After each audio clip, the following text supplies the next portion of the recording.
ท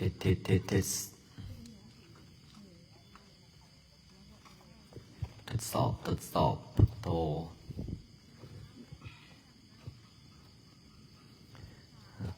เดี๋ยวเปิดกล้อง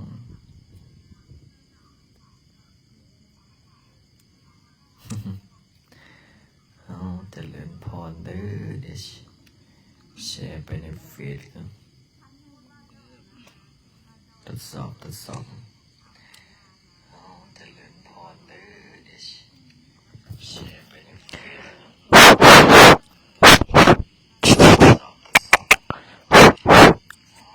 มันเข้าปะ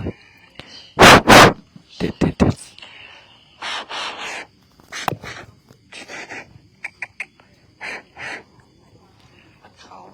ทดสอบ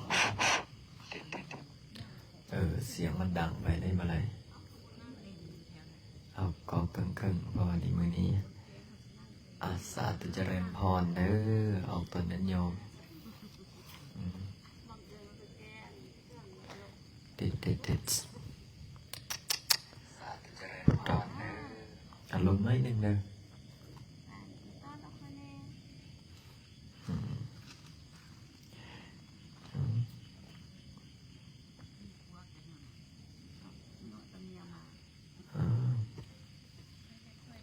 ถ่ายขนาดใส่บุญกัน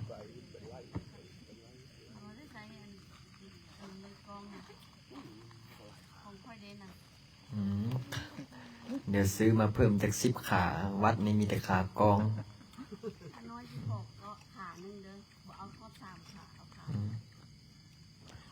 ว่าไม่ของไผ่ของมันนะ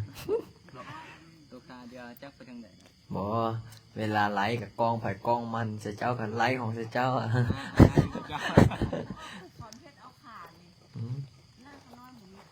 บ่มีเสียงโยมบอกว่ามียิตีติดขอ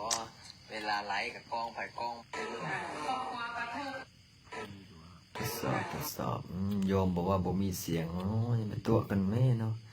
โยมมักตัวให้เดี๋ยวตกใจเนาะโทรศัพท์เจ้าเสียงบ่ดีบ่เนาะเอาโทรศัพท์เอาเสียงดีแล้วรับมาบอกปุ๊บแสดงว่าบ่ดัง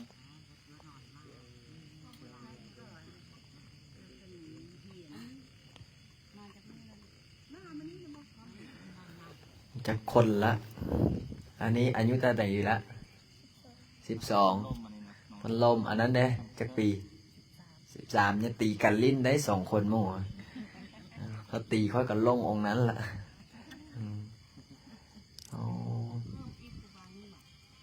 เพิ่มอีกแล้ว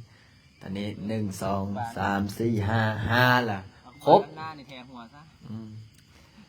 ถ้าฮับกับถินได้แหละได้ตอนนี้นะ5 องค์กบมันอยู่เดินนี่เลยนะกบมันเฝ้าอยู่นี่เฮ็ดตัวให้กันเสียเงินละล้านกบกันเลยเลื่อนเอาทรายมาลงสองเสียอยู่ไสหน่อยกบเด้ออก1 2 4เด้โอ้ยขโมยบ่ถึงลักซื่อมื้ออื่นนี่สิเอาทรายมาใส่2 รถแล้วก็ให้เขาปั๊บแล้วก็เขาเทเลย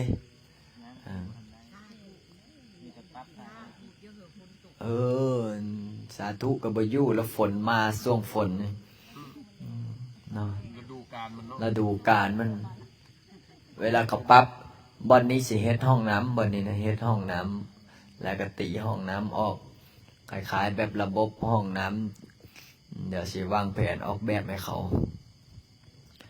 ขอเจริญพรนอนทักทายโยมในโทรศัพท์ Facebook สักเล็กสักน้อยกันโอ้ยานมันบ่ไรหาเวียกน้อยนึงได้บ่ไปเอาไม้ตะลับอันนั้นนี่มันเอาไว้อันนี้ยานมันมืดมันยานมันมืดมื้อนี้สิเล่าอย่างให้ฟังสักเล็กสักน้อยมื้อนี้ขึ้นหัวข้อเรื่องทำดีเพื่อสังคมเบิ่งก่อนแม่นบ่หัวข้อธรรมะนี่มันทำดีเพื่อสังคมที่เขาได้ทำมาหัวถึงงอกแล้ว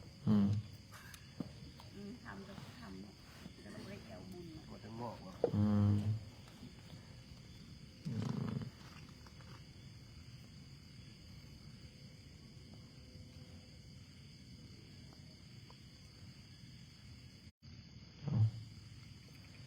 คือมันเบิ่งบ่ได้อะ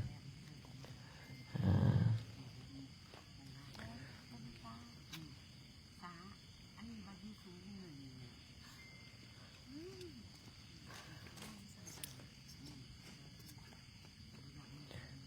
ตอนนี้กำลังเช็ด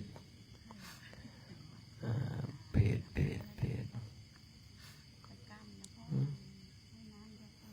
คุณส่งข้อความในฐานะเพจจิบ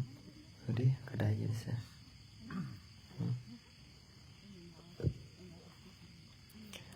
สวดมนต์ในเพจนะคือส่งไปคือบ่ไปแล้วข้อความในกลุ่มส่งแล้วมันบอกว่ากำลังส่งขอเจริญพรเด้อมันส่งไปในกลุ่มบ่เข้ากลุ่มเด้อเว้ย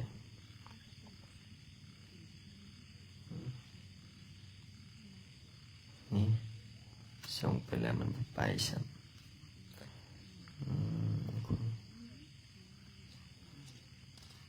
บ่ฮู้เฮ็ดทดสอบพุทโธ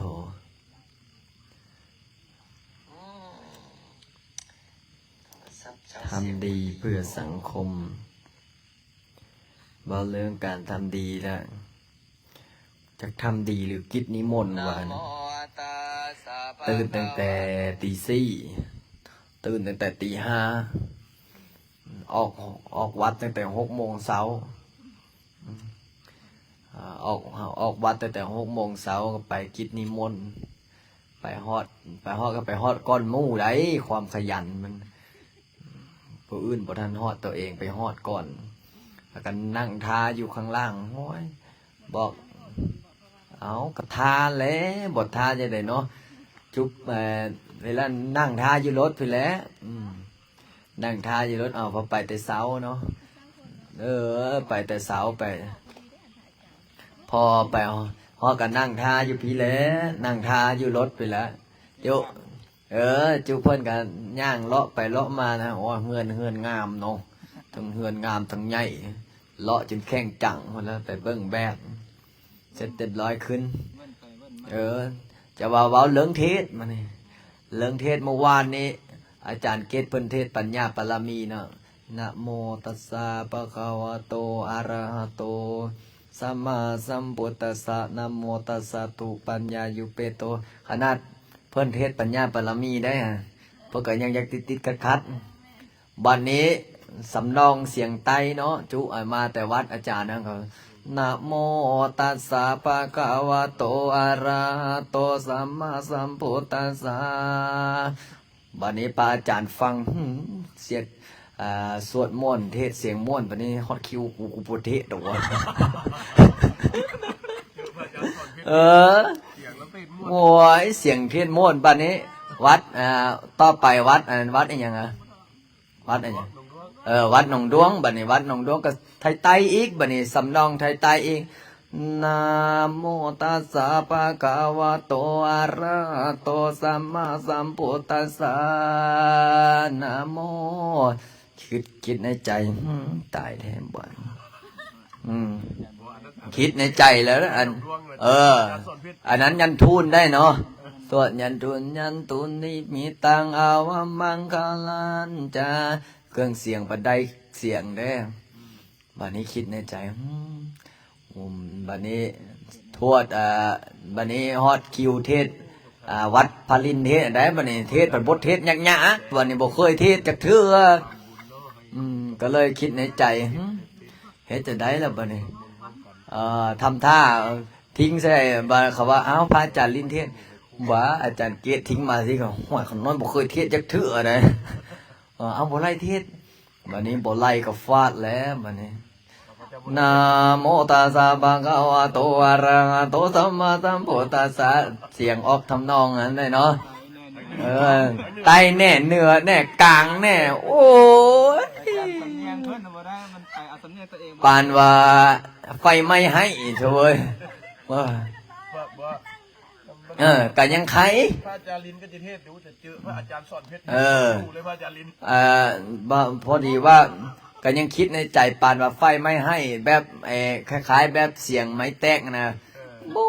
บุ่มบ่ำบุ่มบ่ำบุ่มบ่ำพวกนั้นถูลังผูลังผูลังให้ไปให้มาจบเสยพอจบบัดนี้ พอจบเสร็จเรียบร้อยมกทายกอาจารย์ศิริวัตรก็โบเก่งเนาะโมเบิ่งหนังสือคิดในใจเก่งนั่นโทรศัพท์ตั้งอยู่ข้างหน้าอันนั้นก็ดุดไปฮะจนได้คิดในใจว่าโอ้ยเราพอโบเห็นบัดนี้สายตาสั้นบ่แล้วเรียบร้อยแล้วก็อ๋อเก่งเนาะอาจารย์ลิ้นเนาะบ่ได้ปึ้งปึ้มคิดในใจเจ้าปู่หูษาพระทันสมัยอันข้อสินั้นวิสูงราคาเนี่ยวิสูงจักอยู่ใส่บ่ราคาเนี่ยเหลือจบเราไหวเนาะพอทีนี้เสร็จเรียบร้อยมาฮอดก็คิดในใจรอดตายแล้วกูบ่ได้เทศแล้วมื้อนี้เมื่อมาฮอดวัดเพิ่นก็เอาลูกปืนมาถวาย2ลูกไปทางใดละเก็บแล้วมื้ออื่นมื้อฮื้อเอาไปให้เขาล้อมเป็นทองล่อ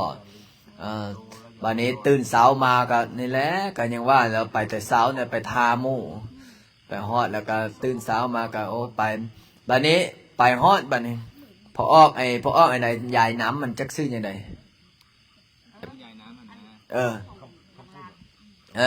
ไปฮอดไปซิมอาจารย์ไปฮอดไปซิมใส่หูป่ะอาจารย์บ่อนอาจารย์นั่งนะบ่อนตั้งอาจารย์นั่งนะเลขออกอันไหนคิดในใจเมียนอยู่บ่ว่าแม่นละ87ตรงๆเลยคิดในใจขนาดกูจะนั่งอย่างนี้ยังบ่ฮู้แต่เราก็ว่าอาจารย์ลิ้นนี่ไปทางใดผู้ใดก็เว้าขังลบเบิ่งนู้สิซื้อเลขเบิ่งนู้แล้วก็ฟาดหมดหลายล้านอยู่ซื้อตัวละล้าน2ล้านด้วยความโลภมันแล้วก็ไปซื้อ3โต2โตเขาบ่เอาคิดในใจสมน้ำหน้าโลภโพดเลขมาออก2โตเนาะเราก็ว่าคิดในใจนั่งอีหยังเขาก็ไปซื้ออันนั้นแท้ๆแล้วเนาะบัดนี้เนาะวันนี้ก็เลยบอกว่าบ่เป็นหยังบอกว่าบ่เป็นหยังคันน้อยเอางวดหน้าว่าซั่นพอเทศเสร็จเรียบร้อยสั่นเขาบัดนี้สั่นเขากับอาหารมีแต่อาหารแซ่บๆเนาะอาหารแซ่บๆบัดนี้มันอยู่นั้นบัดอีหยังก็สั่นบ่เป็นมีหยังลาบปลาก้อยปลาลาบงัวลาบควายมันยังมีครบ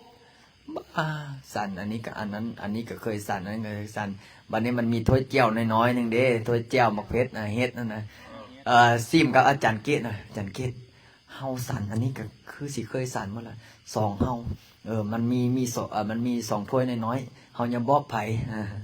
ยังบอกไผเด้อเสร็จเรียบร้อยอาจารย์เกศก็เอาคนละครึ่งแล้วจุเพิ่นบ่ได้สั่นนำจับอาจารย์แล้วพวกตำเฮ็ดอีหยังวะเฮ็ดเฟืองบ่โอ้สั่นอันนั้นล่ะแซ่บเปิดสั่นเสร็จเรียบร้อยก็พอนั่นก็บ่ออกมาแล้วบัดนี้ไม่ออกพระจ้างมาแต่ไสอันนั้นก็โทรมาบอกอาจารย์พอดีว่าขน้อยนี่นะลูกเขาห้องหมอผ่าตัดบ่มีเงินจ่ายเข้าห้องหมอบัดนี้เอาเฮ็ดแล้วบัดนี้เฮ็ดจังได๋ล่ะบัดนี้ก็บ่บอกตัวนี้ล่ะไปซอยไปอัดคลิปวิดีโอลงเฟซว่าซั่นบัดนี้ก็ไปแล้วไปห้องหมอ150เตียง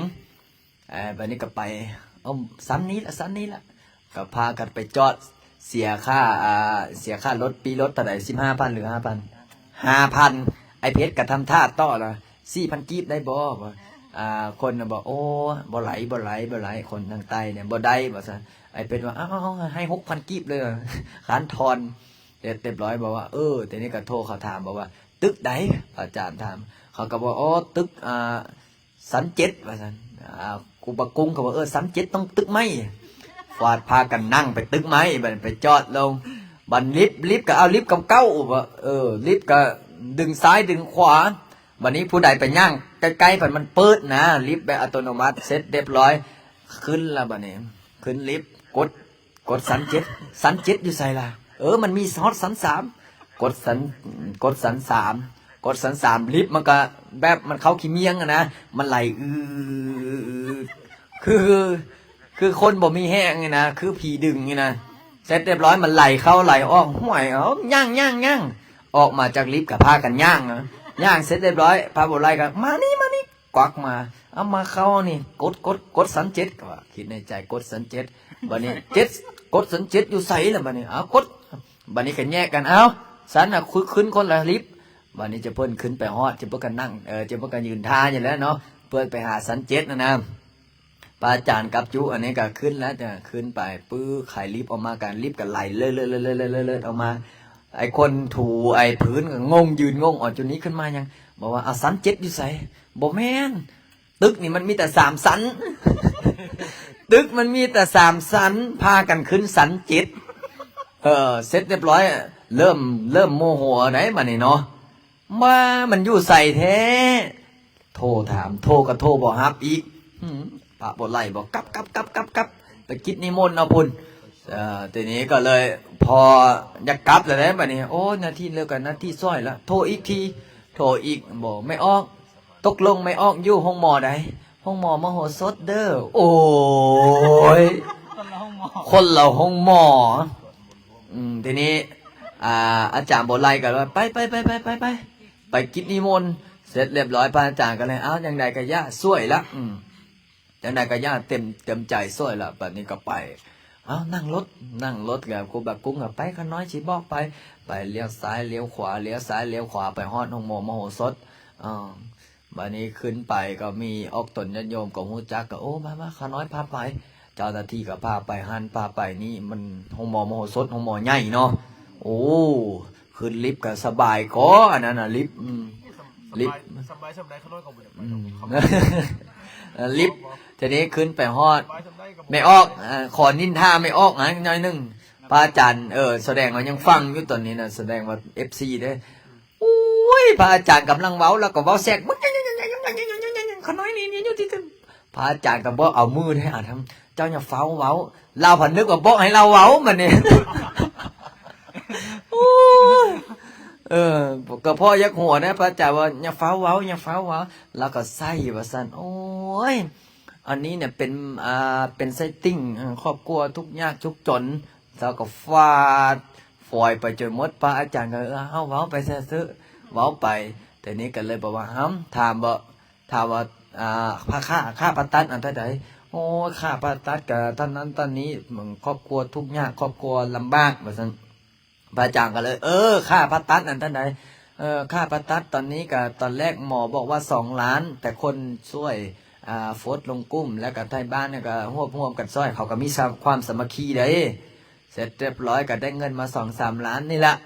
ทีนี้พระอาจารย์ก็ไปกลับเพราะว่าอย่างเพราะว่าเขาได้ค่าของหมอแล้วไม่ออกก็ได้พระอาจารย์ก็เซลนะให้ยีดอกเสร็จเรียบร้อย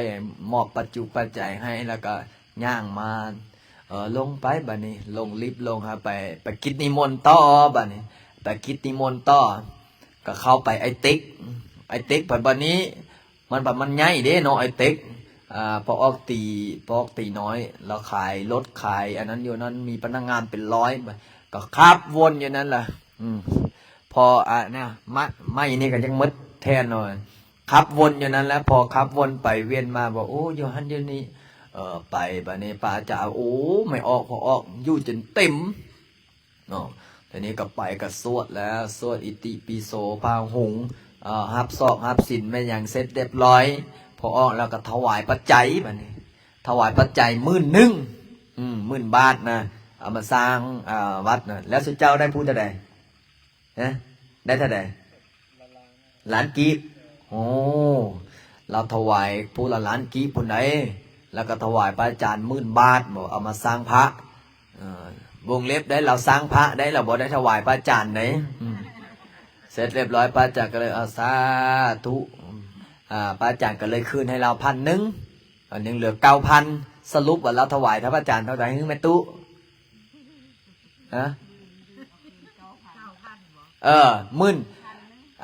พระอาจารย์เราถวายพระอาจารย์นี่10,000 บาทแต่พระอาจารย์คืนให้1,000สรุปว่ายังเหลือ9,000สรุปว่าเราถวายพระอาจารย์เท่าไหร่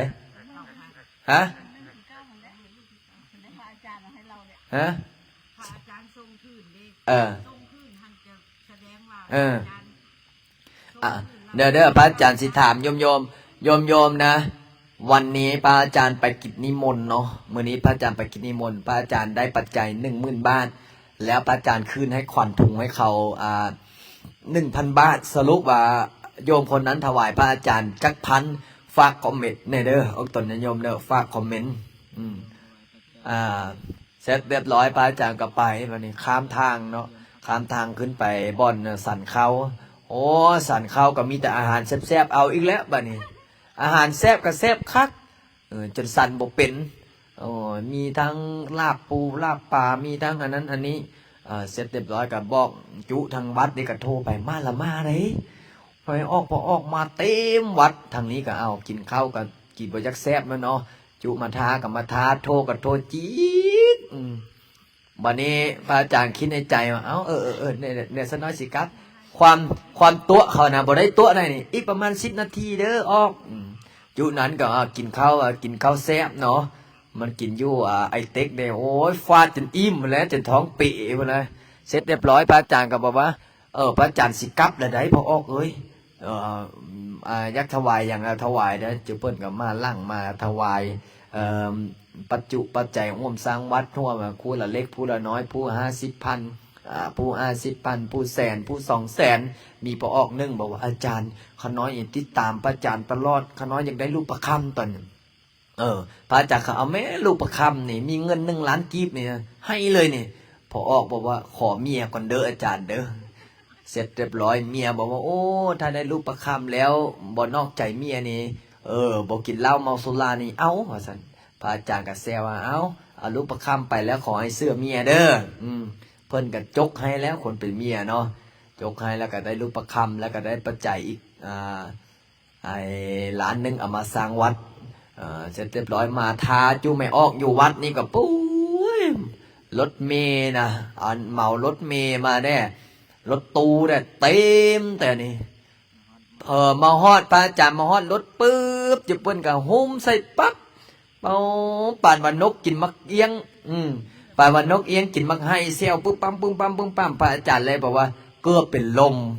โอ้เพราะว่าคนหลายได้จะเพิ่นเฝ้ากลับเนาะมาทาดนเนาะเป็น3-4 ชั่วโมงบางคนก็มาทานแต่9 โมงเช้าจนพูดแล้ว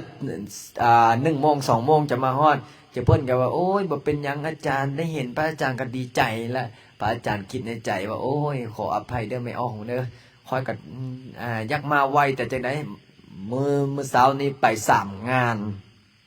มาเสียฟอร์มนำไปห้องหมอพิษนั่นแหละไปห้องหมอพิษอย่างเดียวบ่พอได้ลิฟต์กับจังอันนั้นพระอาจารย์ก็เลยว่าโอ้เนี่ยเสร็จเรียบร้อยมาเมื่อแรงนี้ออกตนอัญโยมก็มาร่วมได้มาร่วมอุปโภคโมทนาบูชาพระพุทธรูป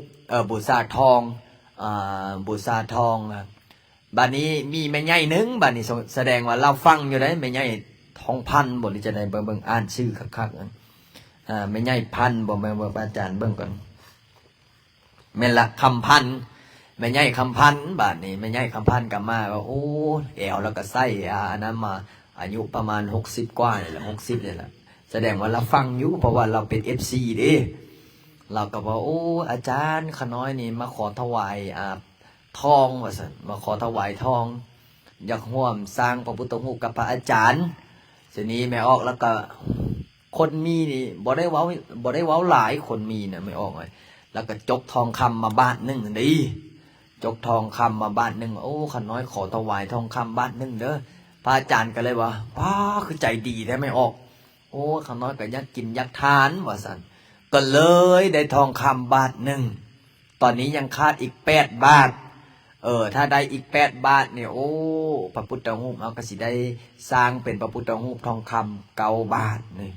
ก็ใส่ในเสียนใส่ในนั้นไม่ออกนั้นกับพระอาจารย์แล้วโอ้นี่เราก็มาถวายนะมาถวายทองคำเราเอาตอนนี้นะบาทนึง35 ล้านนะ35 ล้าน36 ล้านแสดงว่าเราถวายหลายได้เนาะตั้ง36 ล้านกีบพุ่นน่ะถ้าคิดเป็นเงินบาทก็เท่าใดแล้วตอนนี้53,000 54,000แล้วพระอาจารย์ก็เลยบ่มีหยังฝากเราซ้ำแล้วก็ดีใจแล้วโอ้ยขัดน้อยขอได้ถ่ายรูปกับพระอาจารย์เอาเมื่อไว้เบิ่งก็ดีใจแล้ว แสดงว่าเราสวดมนต์นะพระอาจารย์ก็ถามมันไม่ออกแต่ละมื้อเจ้านั่งสวดมนต์กับพระอาจารย์วะเจ้าจะหูลูกสาวเราเลยว่าบ่เราบ่ได้นั่งสวดเรานอนสวดว่าเราเจ็บแอวเด้ทีนี้คอมเมนต์ในเฟซขน้อยกับว่านอน ผู้ใดนอนสวดมนต์กับพระอาจารย์ฝากกด1มาเด้อ อันนี้ก็นอน ผู้ใดนอนสวดผู้ใดนั่งสวดฝากกด2ผู้ใดยืนสวดผู้ใดเฮ็ดงานสวดให้กด3ตอนนี้วัดพระอาจารย์มีสามเณรกี่รูปแล้วเหลือรูปเดียวเหลือรูปเดียวแล้วก็จะมาบวชอีก2เดี๋ยวเอาไปพูด เหลือนั้นเอาไปโพดพูดไปป่าหมดแล้ว พุ่นละไกลเข้าโรงเรียนบัดนี้จึงซื้อรถอีกคันไกลเข้าโรงเรียนจะซื้อรถรถตู้หรือรถเมล์เนาะเดี๋ยวให้แม่ค่ำกับแม่วันเนาะกับแม่สมจิตเนาะจัดการเนี่ยเดี๋ยวแม่ค่ำกับเบิ้งอยู่ว่าเนี่ยแม่จิตเนาะเบิ้งเนาะ ให้ขน้อยก็ได้ เอาแม่จิตถ้าแม่จิตครับไอ้เสียงแดงฟังเบิ้งให้ฟังกด3พระอาจารย์หน่อยเด้อกดมาแล้วท่านเท้าสะอาดลำพันธ์นี่นึ่งแสดงว่านอนผู้ใดนอนสวดไอ้กด1ผู้ใดนั่งสวดกด2กดมาแล้วเอาเท้าสะอาดลำพันธ์พร้อมแล้วเนาะจดแจ็คไปเอาไฟล์มงคลมาได้สวดมื้อนี้เอาจักจบมื้อนี้ฮะเอาเท่าใดก็ได้เขาเลยเอาจักจบแสดงว่า30จบนี่ถึงเลข2โต๊ะเจ้าถ้า108จบนี่พุทธดาพรนี่ฟังซื่อสวดบ่เป็นฟังซื่อสวดบ่เป็นเอาก็ยังไคอันนี้คือมันส่งข้อความบ่ได้เพิ่นว่าฟังซื่อสวดบ่เป็นว่าซั่นเพิ่นว่านะสาธุเนาะฟังก็ได้บุญก็ยังดีแชร์ออกไปได้เด้อทุกท่านแชร์ออกไปเพื่อเป็นสะพานบุญให้หมู่ได้คู่ได้สวดมนต์นำกันนั่งเบิ่งพระดินนั่งเบิ่งพระดินแต่มาเบิ่งในไลฟ์ห้องของพระบัวไร่ชักจะเสียเบิ่งอยู่ไหนเนาะสาธุคิดถึงครับสายทอนส่งพลังบุญเดี๋ยวแชร์ไปในเฟซแป๊บหนึ่งปึ๊บอันนี้คือมันกลุ่มของเราคือมันส่งข้อความบ่ได้เลยวะมัดไว้ผู้ใดสะดวกนั่งกันนั่งผู้ใดสะดวกนอนกันนอนบางเลือดสวดก็ได้มนต์บุญได้กุศลคือกันบางคนบอกว่าทั้งนั่งทั้งนอนพระอาจารย์ก็เริ่มอยากนอนแล้วได้มื้อนี้ยังบอกให้ได้พักผ่อนทำไมเนี่ยเมื่อคืนนี้ของเพชรเมื่อคืนในเซตหาเจ้าจังโมงกับ12 โมงวัน12 โมงเนี่ยยังลมเบี้ยอยู่ได้นะลมเบี้ยปรึกษาหารือเบี้ยแล้วเอาM100กับกระทิงแดงเข้าไป2 ขวดนอนบ่รับพอตี 3นั่งตี 4ผันลูกจะมาเตรียมออกเดินทางมาซะขน้อยกับกำลังพิจารณาน้ำจันทร์ฟังคำคอยสิบันนี้คอยสิเบิ่งพิจารณาละถ้าไปตอนเช้านี่มันบอกไปได้ละตื่นเช้าพูดตื่นเช้าผมไม่อย่างนะมันระแวงเด้มนกับบริสุทธิ์บันนี้ไปไก่ก็มุบ้านนี่นะไก่บันนี้ออกตั้งแต่ปีแล้ว4 โมงเช้าไปเลย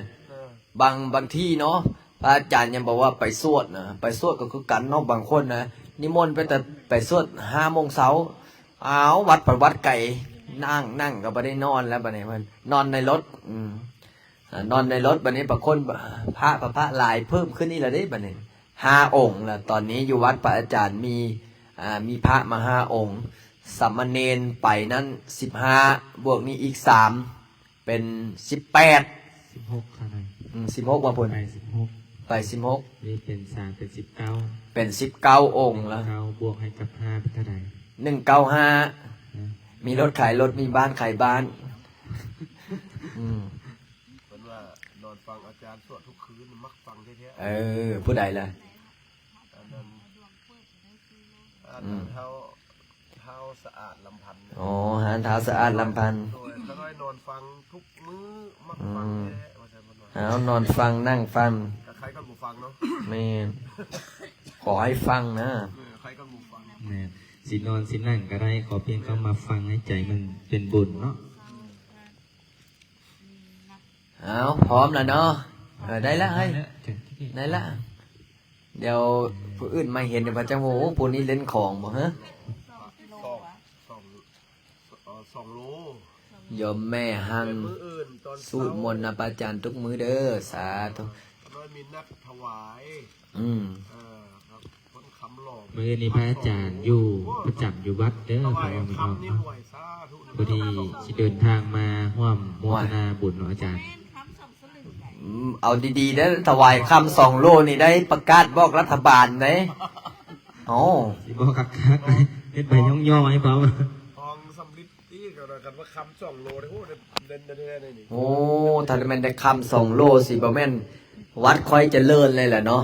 โลเท่าใดละคำตอนนี้นะ โลนึงกับเบิ้ลเท่าไหร่เบิ้ล 3-4 ล้านบ่ได้เนาะ5 ล้านเนาะ โลนึงกับ6 ตื้อ โอ้เอาผู้ใดอยากจะถวายทองคำฟักทองคำนี่ต้องกด5เอาผู้ใดเนาะสิถวายทองคำร่วมบุญถวายทองคำทำอิฐก่อนนั่งแต่ต่อมาก็นอนฝึกอ้าวสาธุ อาจารย์สมัย พน้อยมักฟังอาจารย์สวดมนต์เด้อ เนี่ยผู้ใดล่ะ ท่านจันทร์สมัยนั้น โอ้จักคนแล้วเบิ่งของเจ้า3 บ้า140 โอ้100แล้ววะปอตุน เล็กตุ่นสา โอ้ยนี่แหละว่าจังตัวพระเอาสาธุไม่ออกว่าสาธุฟังพระอาจารย์แล้วหายง่วงนอน เป็นแล้วอันนั้นท่านนางพุทธดาพรหมื่นเพื่อจะมาถวาย2 สลึงบ่ 2 โลอัน อ๋อ2 โลเอาดีๆได้ต้องบอกคะแนนนะถ้า2 โลคำนี่โอ้ 2 โลคำพระอาจารย์2 โลทองคำพระอาจารย์เพื่อจะได้ไปเกียงรัฐบาลก่อนคนว่าพร้อมแล้วเนาะ สาธุ เอาจักจบสรุปเอาจักจบมานี่ ยันพระอาจารย์เมื่อยพูดบอก108เอา30เอา30ซะเนาะ สิครูบาอาจารย์กับแม่ ตื่นแต่ดึกพูดเด็ก กันนะเฮาแต่พอแต่เฮาบ่เป็นหยังแต่ครูบาอาจารย์หลายองค์ก็ต้องเอาปันกลางที่ได้ใบเกียรติคุณให้แม่วันที่ได้มานี่มันสวด นี่ 108ตลอดเลย เจ้าเฮ็ดหยังเจ้าแก่จอน้อยไปส่งพูดไปน้ำเขาตอนนี้เด้ตอนนี้รวยแล้ว บอกเพชรวันนี้สิได้นะผู้ใดมาวัดดุๆสินี้เอ็ดใบย่อๆให้ได้เอาเฮ็ดจะได้แต่รวยเลขก็บ่ได้ซื้อหยังก็บ่ได้เฮ็ดรวยบุญรวยกุศลซะ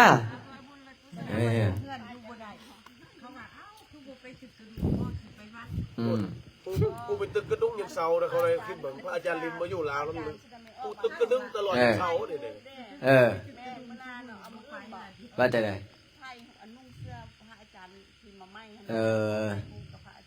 ได้นี่ให้ตาวัดออกก่อนเนาะ ให้ตาวัดให้ตายังออกก่อนทอตอนนี้ยังบ่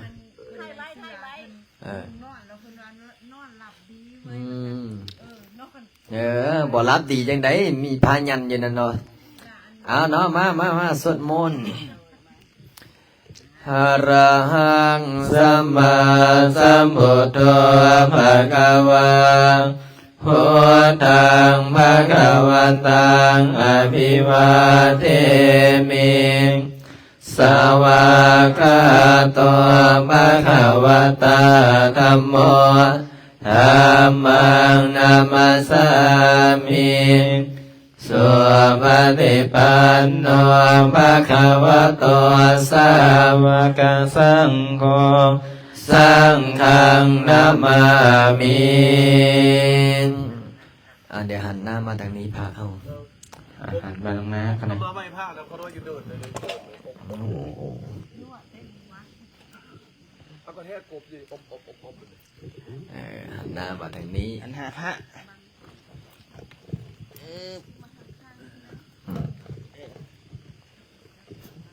ยกไป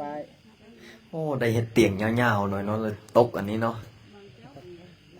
มันฝึกสติได้เลย ฝึกสติได้ นิ่งบ่ได้ติง ผู้ใดง่วงนอนเป็นตกอันนี้แต่โอ้ข้างหน้าสิแม่นเฮ็ดน้อยๆกว่านี้อีกหน่อยหนึงเจ๊กไปเอาไฟมาใส่ทั้งพี่น้อง ไฟยามาพี่ เอาดึงไฟมาสักหน่อย เพชรเอาไฟยามา เอามาเพิ่มมาอันนั้นเพิ่มอีกอันเส้นก็ได้นะ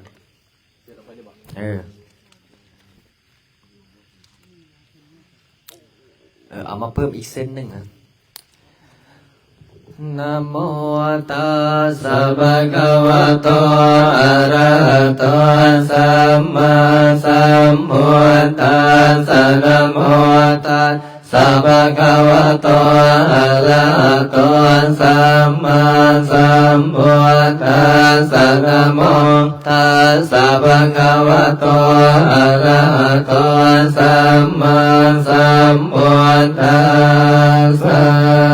พุทธังสารนังคัจฉามิธัมมังสารนังคัจฉามิสังฆังสารนังคัจฉามิตุติยามปิพุทธังสารนังคัจฉามิตุติยามปิธัมมังสารนังคัจฉามิตุติยามปิสังฆังสารนังคัจฉามิตติยามปิพุทธังสารนังคัจฉามิตติยามปิธัมมังสารนังคัจฉามิตติยามปิสังฆังสารนังคัจฉามิปานาติปะทาเวรมณีสิกขาปะทังสมาธิยามิอาทินาทานาเว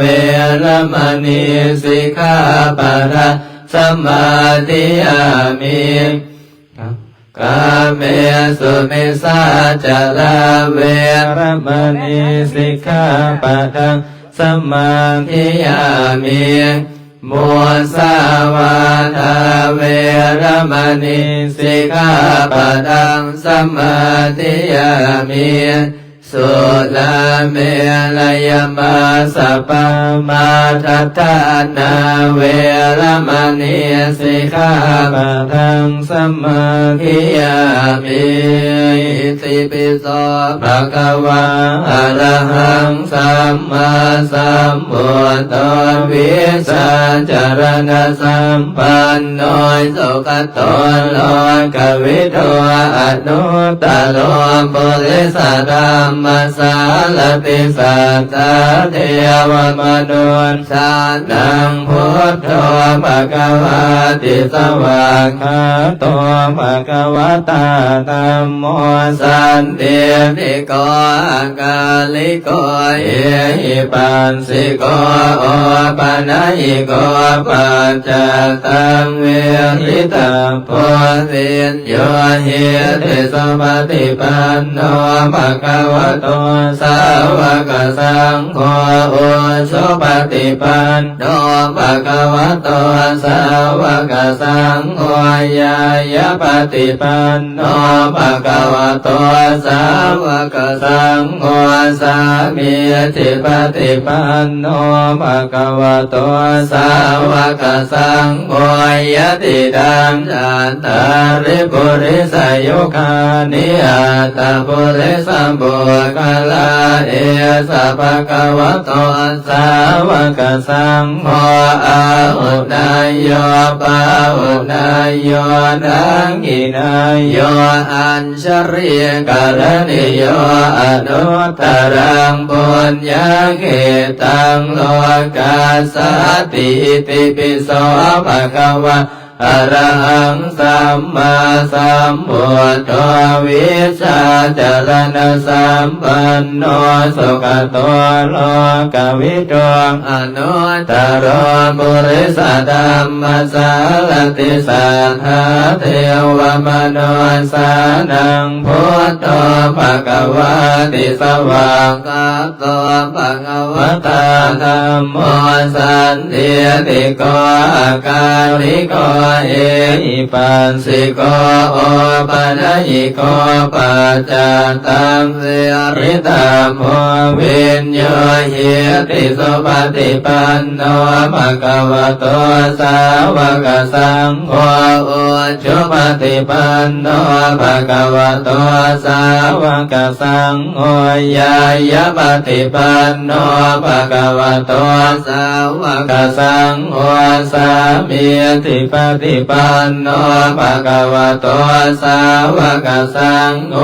ยะติดังจัตตาริปุริสยุคานิอันตปุริสัมบุคลาเอสะภะคะวะโตสาวกสังโฆอาหุนายโยปาหุนายโยทักขินายโยอัญชลิกัลนิโยอนุตตรังปุญญกิตังโลกัสส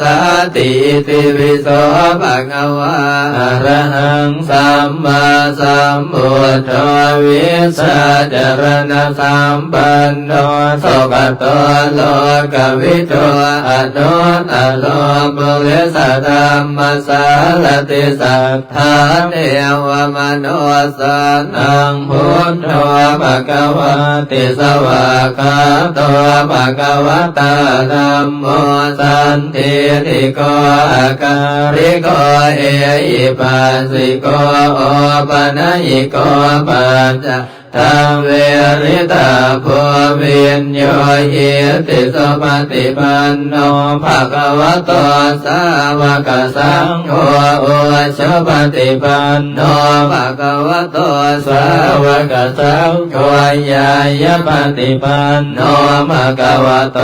สาวกสังโฆสามีติปฏิปันโนภะคะวะโตสาวกสังโฆยะติดังจัตตาริปุริสยุคานิอันตปุริสัมบุคลาเอสะภะคะวะโตสาวกสังโฆอาหุนายโยปาหุนายโยทักขินายโยอัญชลิกัลนิโยอนุตตรังปุญญกิตังโลกัสสติยัมปังโอสังฆสัมปิเนมิตสาวดันตังกิเมฆรังอุเตตะโครัสเสนามารังทานานิธรรมวิตินาสิตวามุนินโตตันเตสัสสะภวตุเตชยมังคลานิมาราติเลกมปิโยสิตสสะปรันติงโอรัมปนารวกมกมตาดยังขังคันติสุทันตวิตินาสิตวามุนินโตตันเตสัสสะภวตุเต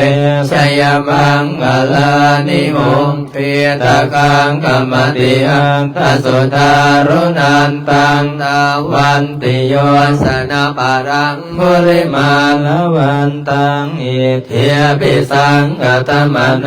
สิตวามุนินโตตันเต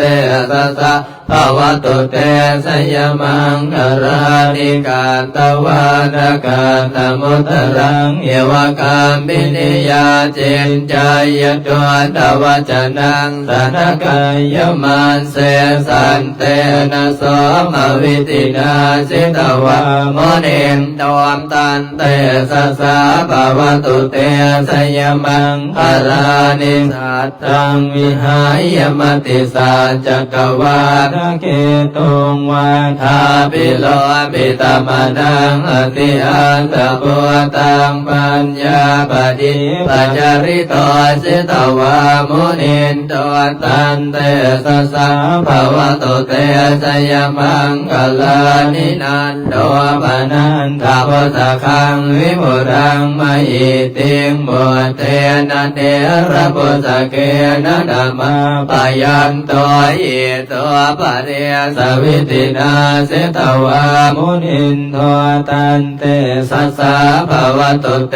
ชยมังคลานิดุกาติเทพสเก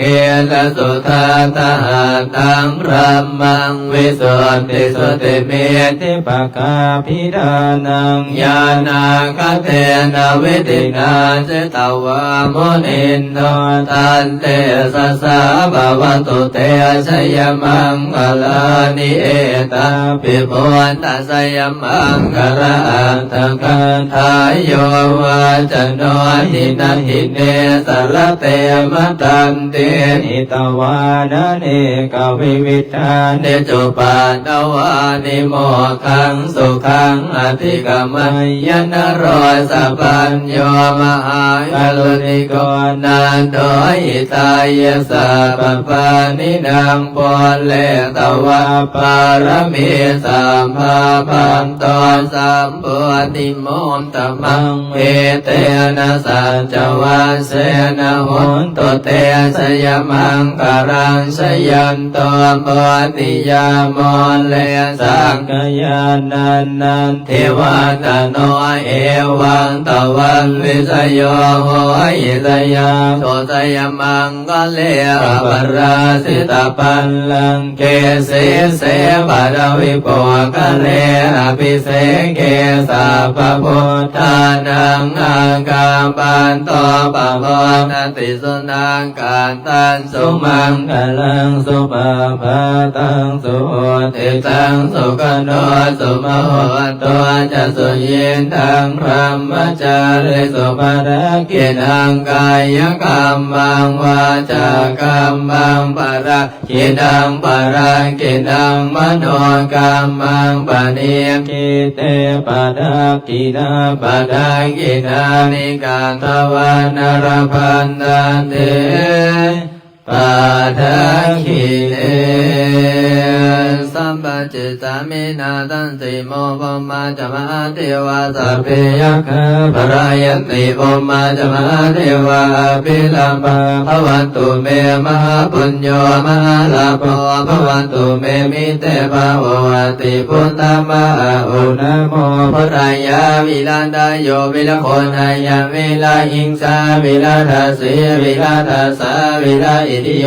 ปุระสัมมานิมามาพุทธัสสะสวะโหมสัมปติชามิเพ่งเพ่งมาปะอาเรือสัมปจิสามินาตันสีโมพมาจมหาเทวาสัพเพยัคฆาปรายติพมาจมหาเทวาปิลาภาภวันตุเมมหาปุญโญมหาราโภภวันตุเมมิเตภาวติพุทธมะอุณโมพุทธายาวิลันดาโยวิลโคนายาวิลาหิงสาวิรัตสีวิลาทัสสาวิลาอิทิโย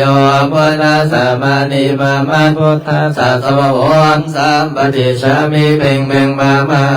เรือสัมปติสามินาสันสิโมพมาจมหาเทวาสัพเพยัคฆาปรายติพมาจมหาเทวาปิลาภาภวันตุเมมหาปุญโญมหาราโภภวันตุเมมิเตภาวติพุทธมะอุณโมพุทธายาวิลันดาโยวิลโคนายยังวิลาหิงสาวิลาทัสสีวิลาทัสสาวิลาอิทิโยพุทธสัมมานิมามาพุทธัสสะสวะโหมสัมปติสามิเพ่งเพ่งมาปะเรือสัมปติสามินาสันสิโมพมาจมหาเทวาสัพเพยัคฆาปรายติพมาจมหาเทวาอภิราภาภวันตุเมมหาปุญโญมหาลาโภภวันตุเมมิเตภาวติพุทธมะอุณโมพุทธายาวิลาทายโยวิลโคนายยังวิลาหิงสาวิลาทัสสีวิลาทัสสาวิลาอิทิโยพุทธสัมมานิมามาพุทธัสสะสวะโหมสัมปติสามิเพ่งเพ่งมาปะเรือสัมปติสามินาสังสิโมพมาจมหาเทวาสัพเพยัคฆาปรายติพ มมาจมหาเทวาอภิลาภาภวันตุเมมหาปุญโญมหาลาภภวันตุเมมิเตปะโอวาติพุทธมาอาอุนะโมพุทธายะวิราชโยวิรโคนายังวิราชิงสาวิราชเสียวิราชสาวิราอิทิโยปุระสามานิมามาพุทธสัสวะสามปฏิชามิเพ่งเพ่งบาบา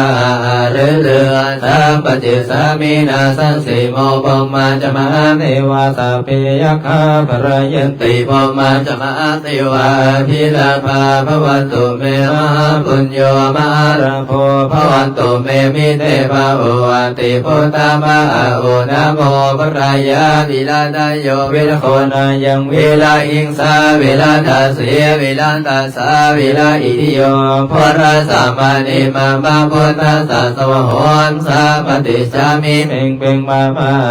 เรือเรือสามปฏิสามินาสังสีโมปมาจมหาเทวาสเพยคาปรยันติปมาจมหาเทวาอภิลาภาภวันตุเมมหาบุญโยมหาราโภภวันตุเมมิเตภาโอ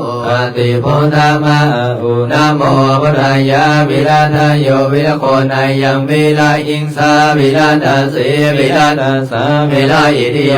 ปรัสสะมานิมามาพุทธสัสสะโหนสามปฏิสามิเพ่งเพ่งมาปะ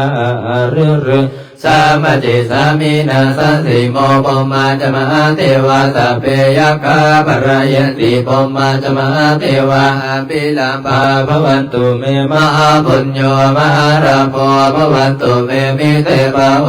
ติพุทธมาโอนะโมพุทธายาวิลาตโยวิรโคนายังวิราอิงสาวิลาทาเสียวิลาทาสาวิราอิทิโยปุระสัมมานิมามาพุทธสัสวะโหนสามปฏิสามิเพ่งเพ่งมาภา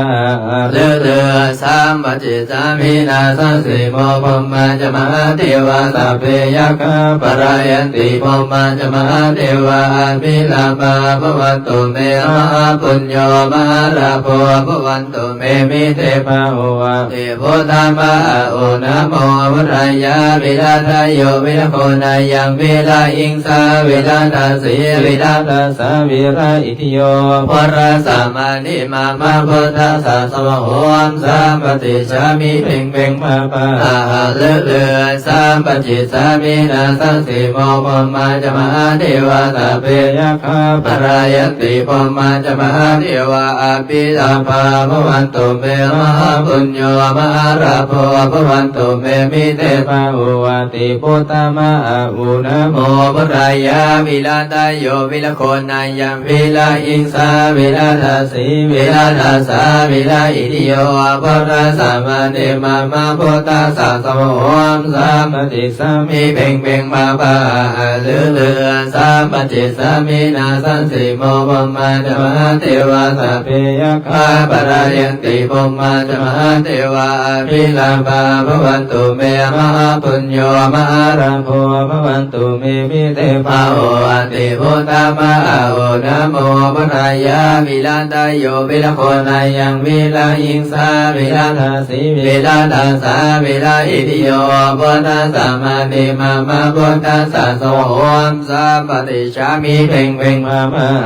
เรือเรือสามปฏิสามินาสังสีโมปมาจมหาเทวาสัพเพยคาปรยันติปมาจมหาเทวาอภิลาภาภวันตุเมมหาปุญโญมหาราโภภวันตุเมมิเตภาโอติพุทธมาโอนะโมพุทธายาวิลาตโยวิรโคนายังวิลาอิสาวิลาทาสีวิลาตาสาวิลาอิทิโยพุทธสัมมานิมามาพุทธสัสสะโหนสามปฏิสามิเพ่งเพ่งมาภา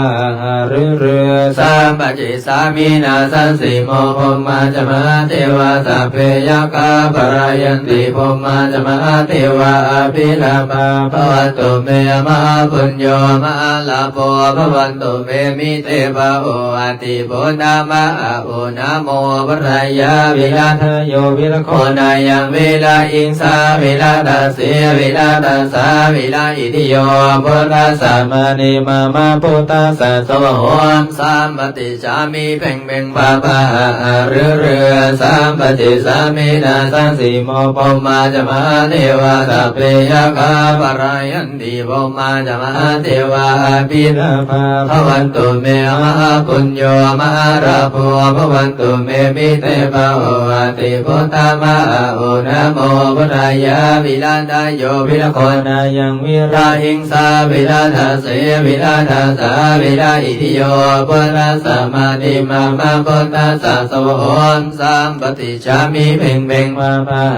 เรือเรือ สามปัจจิสามินาสังสีโมปมาจะมาเทวาสัพเพยคาปรายันติปมาจะมาเทวาอภิลาภาภวันตุเมมหาปุญโญมหาราโภภวันตุเมมิเตภะโออาติพุทธามะโอนะโมปรายาวิลาดาโยวิลโคนายังเวลายิงสาเวลาทาสีเวลาทาสาเวลาอิติโยพุทธสามานิมามาพุทธัสสะสวะโหมสามปฏิชามิเพ่งเพ่งมามาเรือเรือสามปฏิสามินาสังสีโมปมาจะมาเทวาสัพเพยกาปรายันติปมาจะมาเทวาอภิลาภาภวันตุเมมหาปุญโญมหาลาโภภวันตุเมมิเตภะโออาติพุทธามะโอนะโมพรายาวิลาทโยวิลาโคนายังวิลาอิงสาวิลาทาสีวิลาตาสาวิลาอิติโยพุทธัสสะมานิมามาพุทธัสสะสวะโหมสามปฏิสามิเพ่งเพ่งภาภะเรือเรือสามปฏิสามินาสังสีโมปมาจะมาเทวาสัพเพยคาปรายันติปมาจะมาเทวาปิลาภาภวันตุเมมหาปุญโญมหาราโภภวันตุเมมิเทวะโออาติพุทธามะโอนะโมพุทธายาวิลาทโยวิลโคนายังวิราอิงสาวิลาทาเสวิลาทาสาวิลาอิทิโยพุทธัสสะมานิมามาพุทธัสสะสวะโหมสามปฏิสามิเพ่งเพ่งภาภะเรือเรือสามปฏิสามินาสังสีโมปมาจะมาเทวาสัพเพยคาปรายันติปมาจะมาเทวาอภิลาภาภวันตุเมมหาปุญโญมหาลาโภภวันตุเมมิเตภะโออาติพุทธามะโอนะโมพุทธายาวิลาทโยวิลโคนายังวิลาอิงสาวิลาทาสีวิลาทาสาวิลาอิติโยปุราสามานิมามาพุทธัสสะสวะโหมสามปฏิสามิเพ่งเพ่งมาภา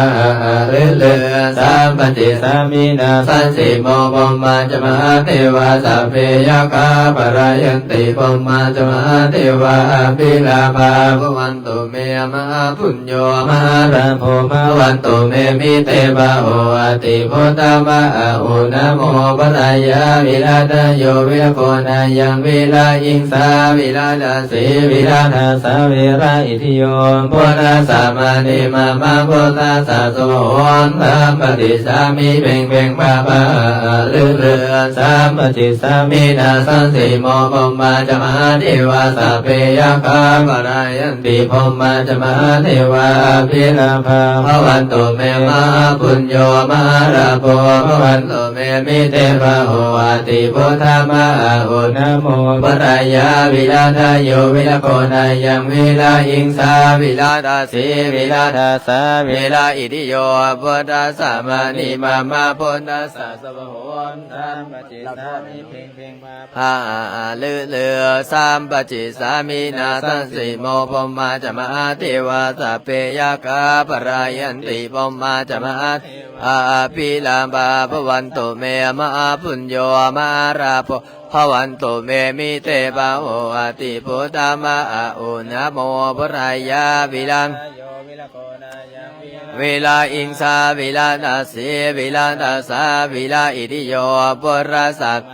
มาพุทธัสสะสวะโหมสัมปติชามิเพ่งเพ่งมาเรือสัมปติสามินาสันสิโมปมาจะมาเทวาสัพเพยคาปรายันติปมาจะมาเทวาปิลาภาภวันตุเมมะปุญโยมะลาโภภวันตุเมมิเทวะโอติพุทธมะอุนะโมพระรายาวิรันตโยวิรโคนายังวิราอิงสาวิรัตสีวิรัตสาวิราอิติโยพุทธัสสะมานิมาพุทธัสสะสวะโหมสัมปติชามิเพ่งเพ่งมาเรือสัมปติสามินาสันสิโมปมาจะมาเทวาสัพเพยคาปรายันติปมาจะมาเทวาพิลาภาภวันตุเมมะปุญโยมะลาโภภวันตุเมมิเทวะโอติพุทธมะโอนะโมพุทธายาวิราชโยวิรโคนายังวิราอิงสาวิราชสีวิราชสาวิราอิติโยพุทธัสสะมานิมาพุทธัสสะสวะโหมสัมปติสามิเพ่งเพ่งวาภาเรือสัมปติสามินาสันสิโมปมาจะมาเทวาสัพเพยคาปรายันติปมาจะมาเทวาพิลาภาภวันตุเมมะปุญโยมะลาโภภวันตุเมมิเตภะโอติพุทธมะโอนะโมปรายาวิรันตโยวิรโคนายังวิราอิงสาวิราทาสีวิราทาสาวิราอิทิโยภรสามานิมาปุณธัสสะสวะโหมสัมปติชามิเพ่งเพ่งมาเรือสัมปติสามินาสันสิโมปมาจะมาเทวาสัพเพยคาปรายันติปมาจะมาเทวาพิลาภาภวันตุเมมะปุญโยมะลาโภภวันตุเมมิเตภะโอติพุทธมะโอนะโมปรายาวิราชโยวิรโคนายังวิราอิงสาวิราชสีวิราชสาวิราอิติโยพุทธัสสะมานิมาพุทธัสสะสวะโหมสัมปติชามิเพ่งเพ่งมา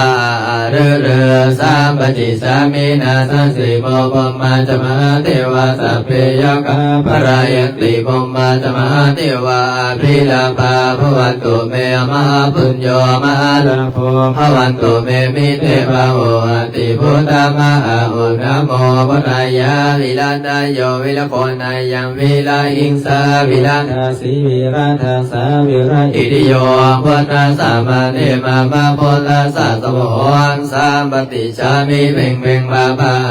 เรือสัมปติสามินาสันสิโมปมาจะมาเทวาสัพเพยคาปรายันติปมาจะมาเทวาพิลาภาภวันตุเมมะปุญโยมะลาโภภวันตุเมมิเตภะโอ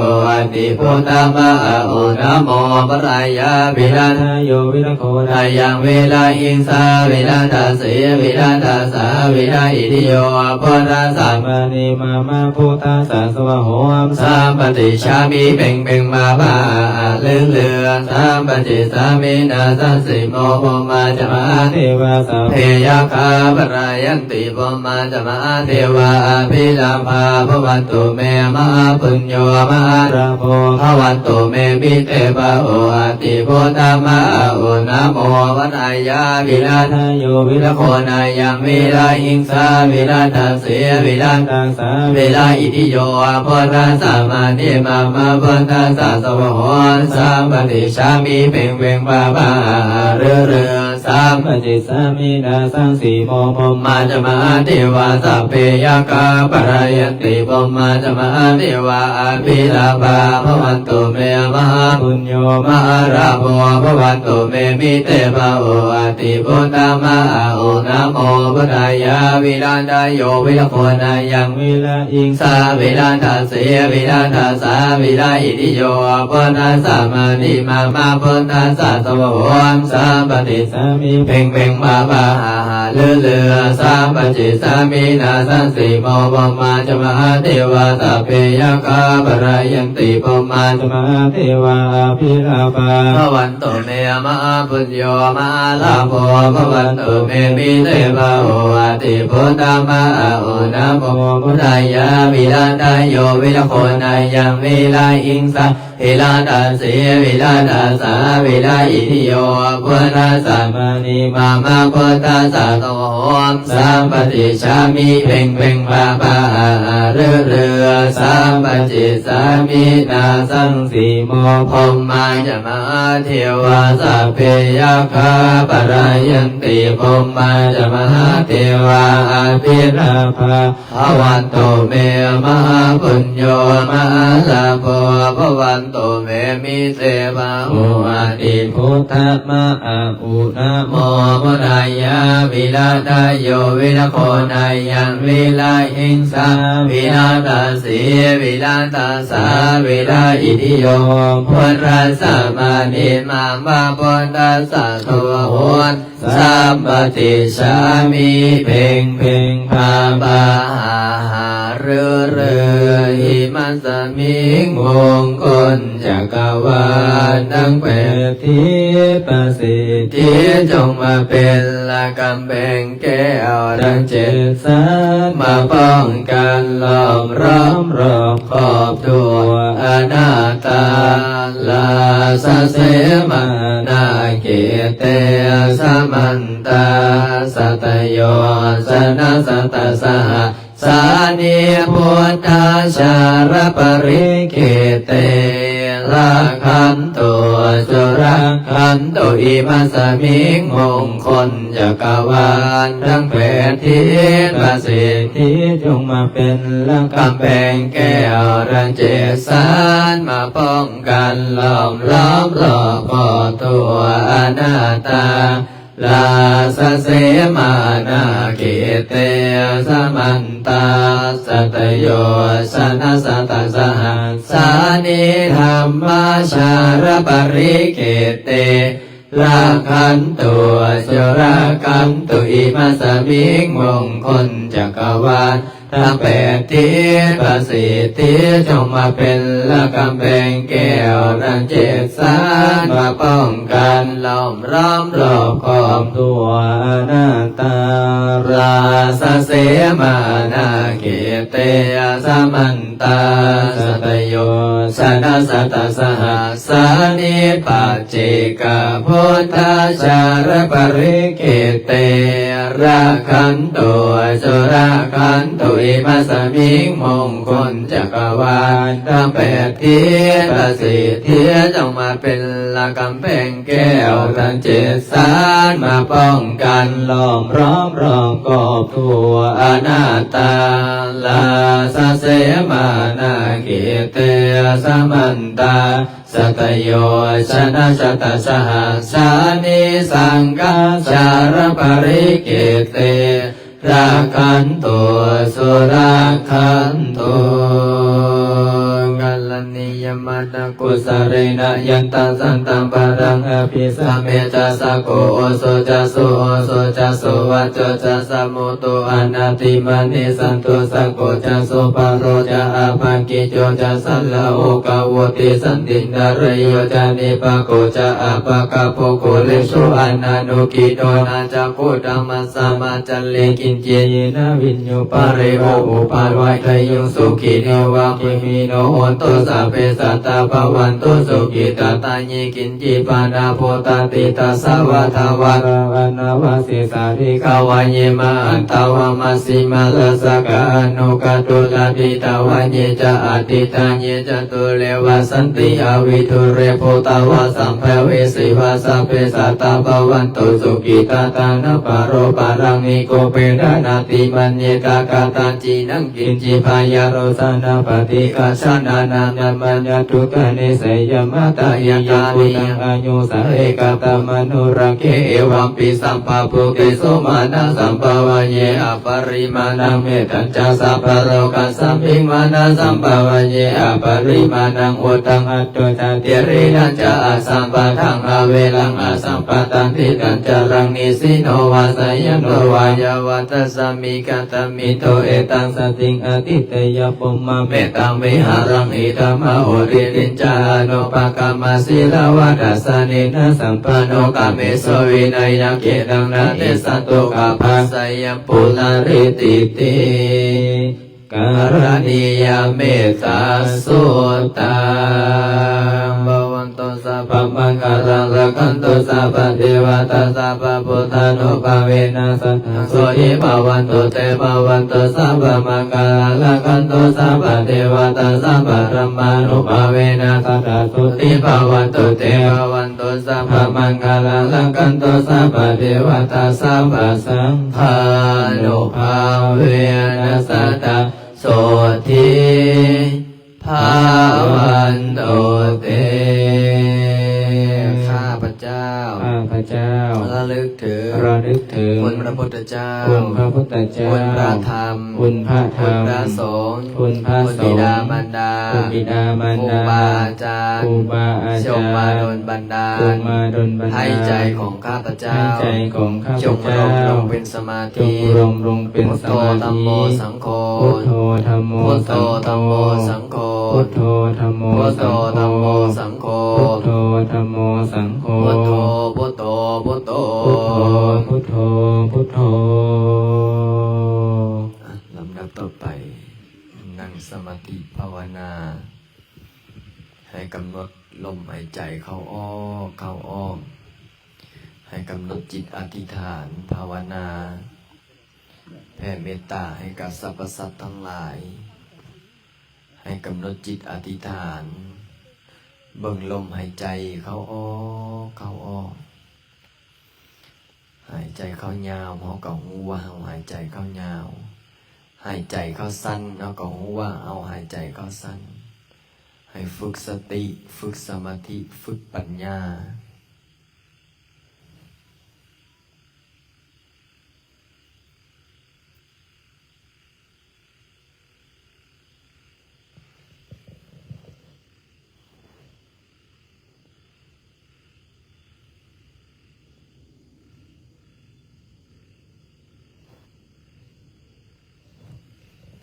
ให้เบิ่งลมหายใจเข้าออกกำหนดรู้กำหนดว่าลมเข้าลมออกให้ฝึกเพราะว่าการฝึกสมาธิการฝึกสมาธิฝึกสติ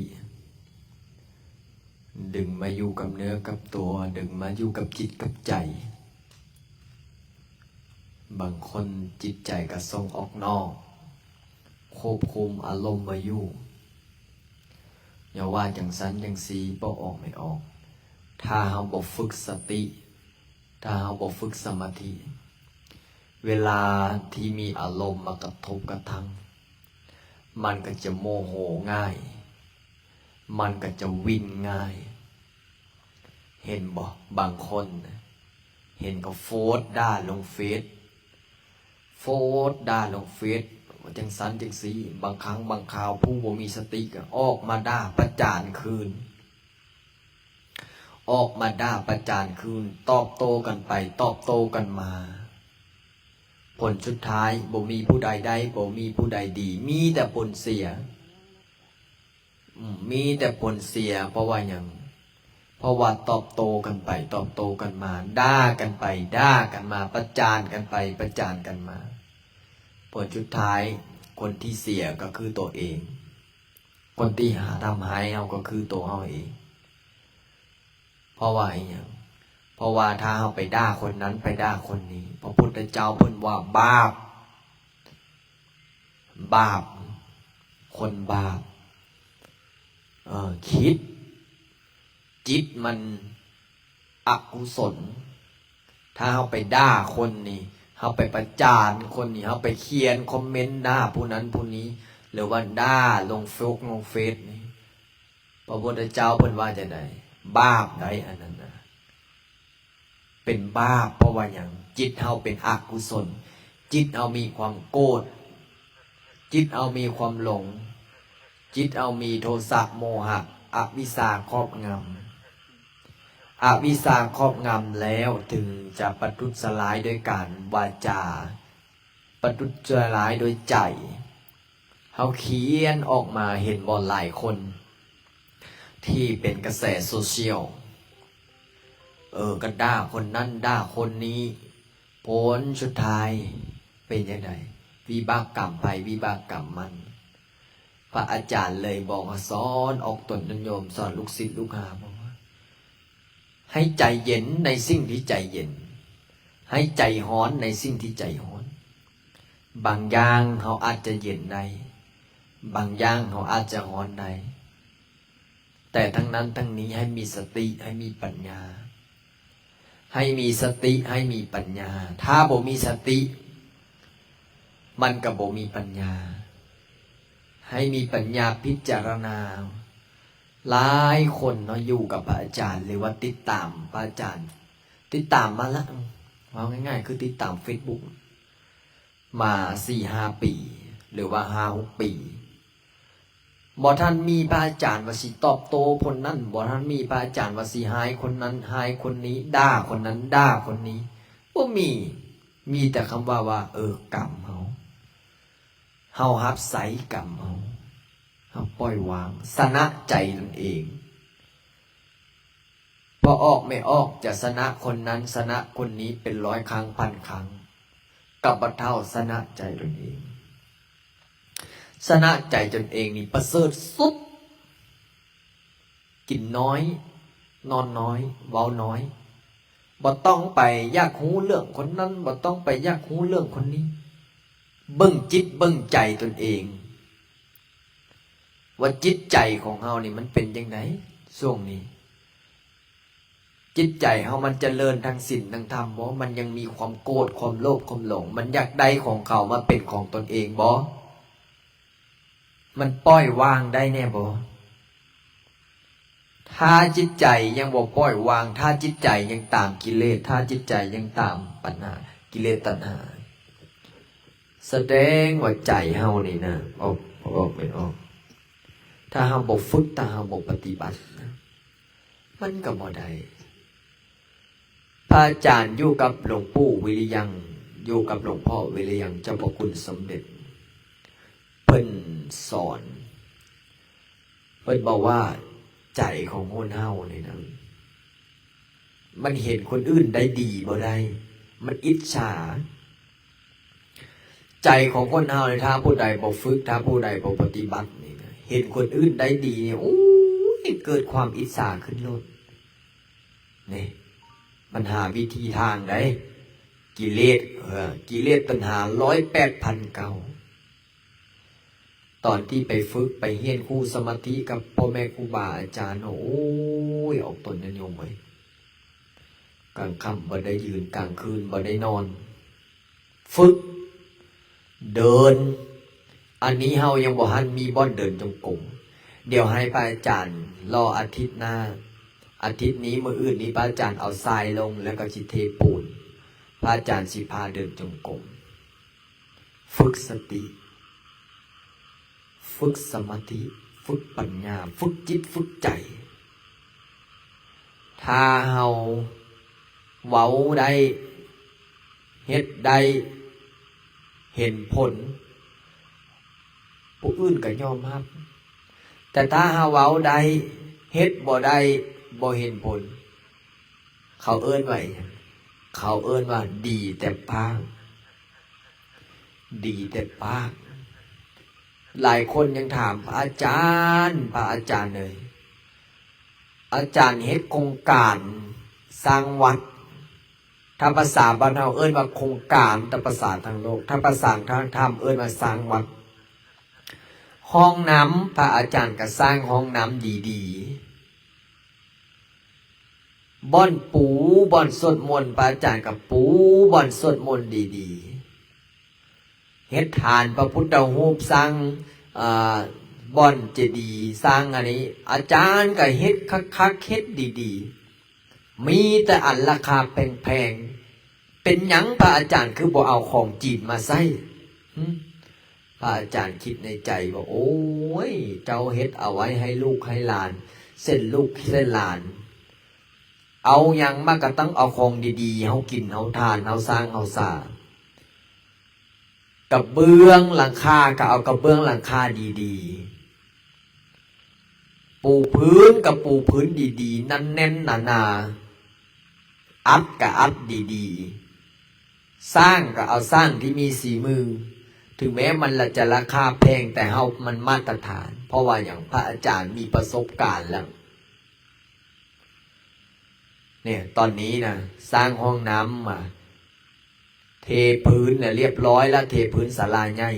วันนี้สิเทพื้นนาบอนสวดมนต์และยังสร้างพระพุทธรูปสร้างฐานพระพุทธรูปสร้างฐานปัญญาสร้างฐานเจดีย์กำลังสิเฮ็ดกุฏิเอาไว้ถ้าเป็นที่อับห้องสวดมนต์ตอนนี้โอ้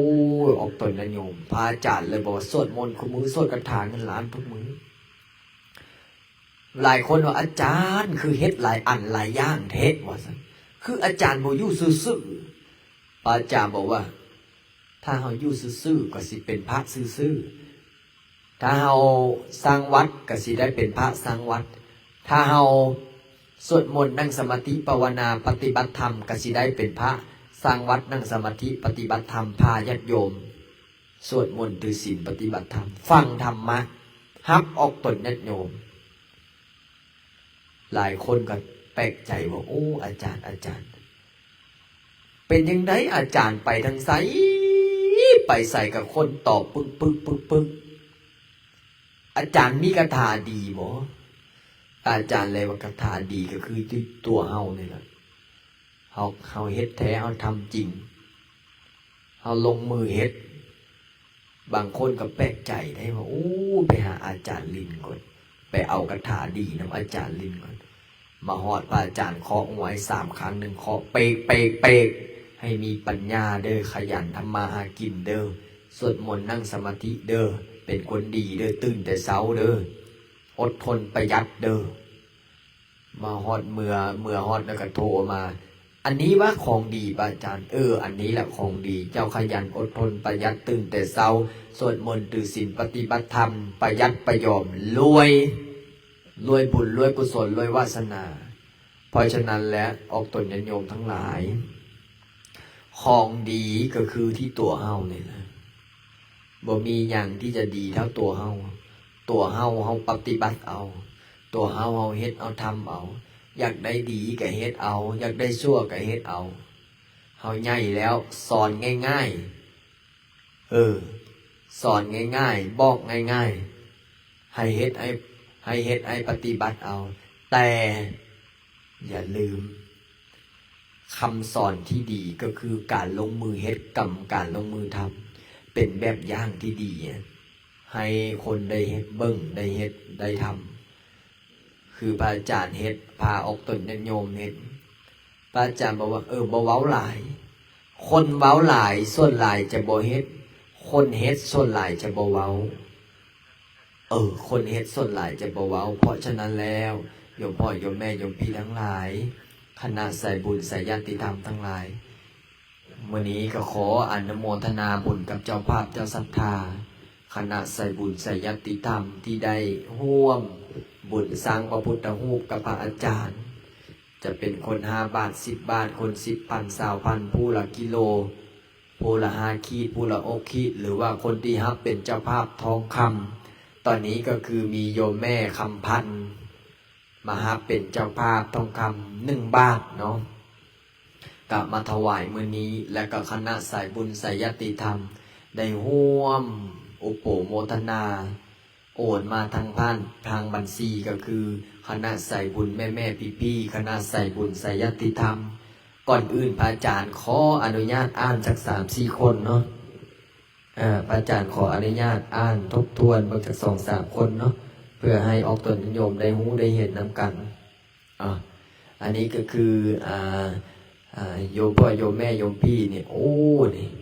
โยมเวียงโยมแม่เวียงโยมแม่บุญยงโยมแม่บุญยงนี่6 กิโลเด้โยมจันสุก2 กิโลโยมพ่อน้อยแม่น้อยนี่1 กิโลโยมพ่อสุดใจ1 กิโลโยมแม่เต้า1 กิโลโยมแก้ว1.5 กิโลโยมไพฑูรย์โยมลินดาโยมคณะใส่บุญใส่ญาติธรรมจากต่างประเทศพร้อมคณะใส่บุญใส่ญาติธรรมของแม่โน่ของจิตรลัดดาหรือว่าหลายๆคนหลายๆท่านหรือว่าโยมแม่คำใบ โยมแม่คำใบโยมแม่คำผู้โยมแม่คำเมืองโยมแม่หลายคนหลายท่านจนอ่านบ่วัดบ่ไหวนั่นแหละก็คือได้ห่วมอุปโภโมทนาช่วยพระอาจารย์เนาะคนละกิโล2 กิโลคน5 ขีดก็มี เพราะฉะนั้นแล้วโยมพ่อโยมแม่โยมพี่ท่านใดผู้ใดยังบ่ได้ห่วมอุปโภโมทนาอยากห่วมสร้างห่วมสาห่วมกินห่วมทานก็สามารถห่วมได้เนาะก็ตามกำลังทรัพย์กำลังศรัทธานั่นแหละคณะสายบุญญาติธรรมญาติโยมจากต่างประเทศก็สามารถห่วมได้มื้อนี้กับโยมแม่เกศรก็ห่วมมาเนาะก็14 กิโลเนี่ยแล้วก็คณะสายบุญสายญาติธรรมได้ห่วมนำก็ขอยกมืออนุโมทนาบุญเด้อมานี้ยกมือขึ้นสัพเพสัตตาสัตตาหุนโตอาเวลาสุขชีวิโนขอให้สัตว์ทั้งหลายจงเป็นผู้บ่มีเวรต่อกันและกันจงเป็นผู้ดำรงชีพอยู่เป็นสุขทุกเมื่อเถิดกาตังบุญญาปะรังไมหังสัพเพปากิยภวันตุเต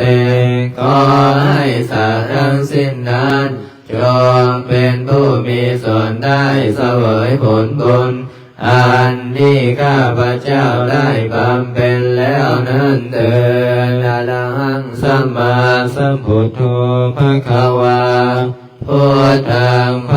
วันตังอภิวาเทมิสวากขาโตภควตาธัมโมธัมมังนามัสสามิ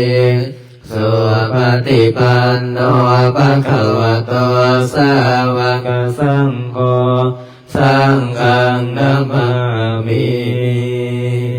สาธุ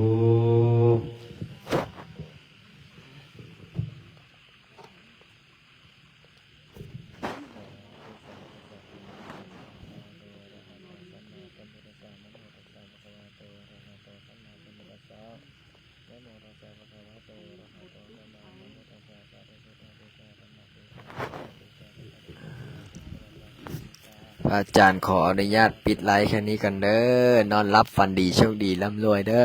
ยมพ่อยมแม่ยมพี่ท่านใดคณะสายบุญท่านใดอยากจะฮับเป็นเจ้าภาพทองเหลืองก็ได้ทองคำก็ดีเนาะพอดีว่าตอนนี้ได้มาแล้ว1 บาทอย่างอีก8 บาทเนาะทองคำเนาะบาทละประมาณ53,000เด้ทองคำนะยมพ่อยมแม่ยมพี่ท่านใดอยากจะฮับเป็นเจ้าภาพร่วมอุปโภทนาก็สามารถฮับได้เด้อสาธุสาธุพระอาจารย์ขออนุญาตปิดไลฟ์แค่นี้เนาะสาธุ